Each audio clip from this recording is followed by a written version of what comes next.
Hey, what's up? This is Ben from WODprep, and in this video, we are going to talk about 3 things you can do to increase your strict pull-up strength. So whether you're a beginner trying to learn your first strict pull-up, or someone who already has a few and you're trying to improve your overall capacity, this video should be able to help you out. But really quick, before we get started, make sure you go to wodprep.com/pullups where you can get a completely free strict pull-up training guide. Now, let's get into it. Yeah. CJ. The strict pull-up is really, really important when it comes to developing all sorts of CrossFit movements, right? Whether it's skipping pull-ups or bar muscle-ups or ring muscle-ups or anything like that. One of the problems that I see though when people are going into a normal CrossFit class or trying to work on their strength is they only do pull-ups up here with maybe a band, or they do jumping pull-ups or negatives. What are a couple other things that we can do that will help increase positional pull-up strength? Yeah, so pulling strength can be developed in all sorts of ways, but today we're going to talk about 3 that I really like. One is going to be what's called the supine barbell row, then the feet elevated barbell pull-up, and the ring pull-up. Okay, so those are the 3 we're going over today.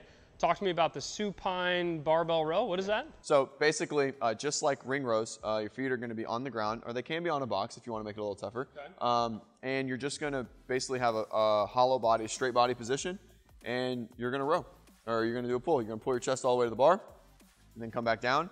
So what we're doing here is we're building similar muscles, but we're doing it in a different plane. Okay, we're doing it in what's called the horizontal plane, pulling basically front to back instead of directly up. Thanks, man. That was good.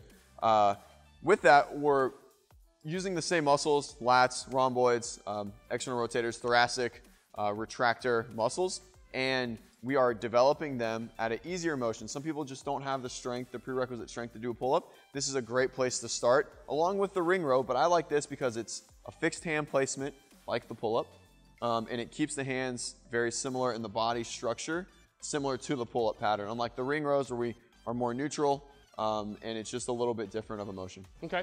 Now, one thing I will say, if this is one of the scaling progressions that you want to use, you can make it a little bit harder, and we'll show you this in a little bit. You can make it a little bit harder by putting a box underneath your feet. If I walk my feet forward, it's a little bit harder. If I wanted to make it a little bit easier, I could walk my feet back. Now the pull's not nearly as hard, okay?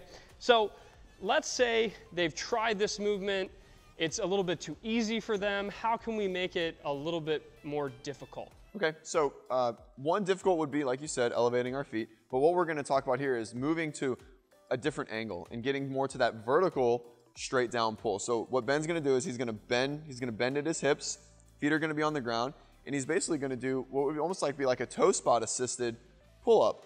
So he's going to pull, yep, so we're changing the angle. We're getting close to pulling straight up and down just like a strict pull up.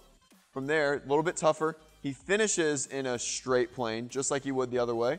But because he's starting directly down, we're starting to really isolate those muscles in the direction of a traditional pull-up. So basically, think about your torso is starting in a more vertical position when we use this. I call it a seated pull-up. Yep. Okay, and you might have seen it in one of our other videos. Now, one thing you can do to add a little bit more vertical angle throughout the entire pull is to take a box like this and set it up to elevate your feet. So all I'm going to do, same exact position here, slide it out. I'm going to elevate my heels, and now throughout the entire pull, my torso is staying a little bit more vertical. So instead of ending up like this, I keep that L shape, and again, I'm pulling vertically rather than in a horizontal position.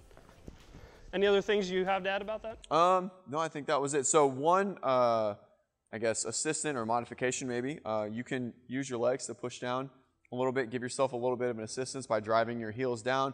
We'll kind of give like an assistive motion from the hips to kind of elevate yourself, but not necessary, just something that we've noticed as we've tried this movement out. Yeah, you can kind of, I wouldn't say cheat this movement, right, but if I really, really press down with my heels, like I'm here right now and I'm pressing down actively with my feet, it's going to be a lot easier for me to do it, and I can actually feel it in the back of my legs. If you're trying to focus on the upper body pulling strength, just try not to use your legs very much. Just keep them out in front of you, elevated on the box. All right, one more drill that we want to talk about. This is specifically valuable for people who already have maybe 1 or 2 strict pull-ups.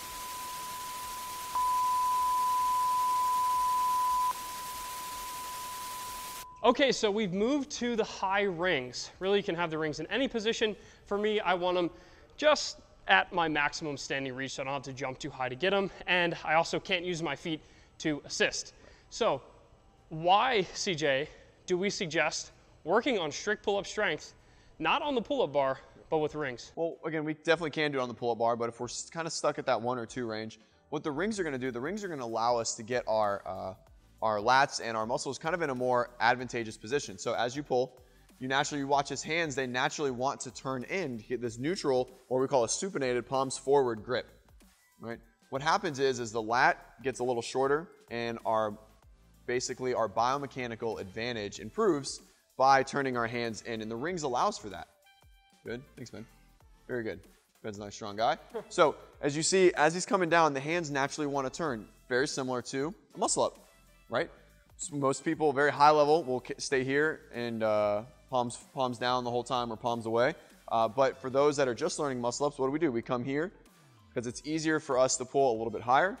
Our muscles are quote unquote a little bit stronger. Really, we're just improving basically the muscle length ratio in short to produce the most power. So in layman's terms, we're working on the high rings because it gives us a little bit extra range of motion. It allows us to recruit slightly different muscles than we would if we're using a static pull-up bar. And both of those things combined, increased range of motion, different musculature being used, you can tend to get a couple extra reps. And because of that, increasing that pull-up volume will naturally help increase your normal strict pull-up. So I hope that this video helps. Let me know in the comments below which one of these drills you're excited to try. And last but not least, make sure you go to WODprep.com/pullups to get our free strict pull-up training guide, where we're going to teach you exactly how to develop strict pull-ups. So last but not least, the question of the day is, what is the best purchase you have made under $50? Took me a while to figure this one out, but the best purchase I've ever made was an audiobook on Audible called Essentialism. I've listened to it probably 5 times, and it's fantastic. CJ, what's yours? Mine is definitely Audible itself. It is a monthly recurring, so I think I've eventually spent over 50, but my per month, $15 is the best thing I've ever done. It's worth it. Definitely. Increase your knowledge for under $50. What is your best purchase under $50? Leave a comment below, and maybe you'll help someone else find that awesome buy. Peace.